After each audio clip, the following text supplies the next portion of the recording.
Magandang hapon po ulit sa lahat. Nagpapasalamat po kami sa AFP, lalong-lalo na po sa AFP CMO School dahil sa pag-schooling po namin dito, marami po kaming natutunan.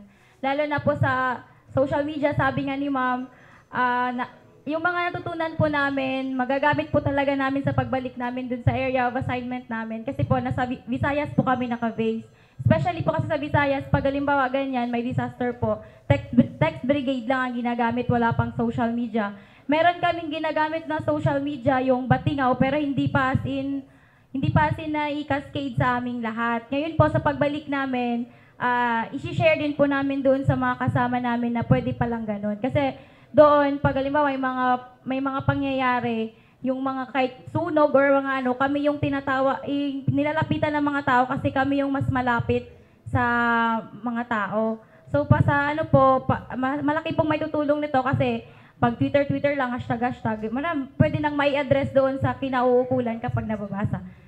Maraming salamat po ulit.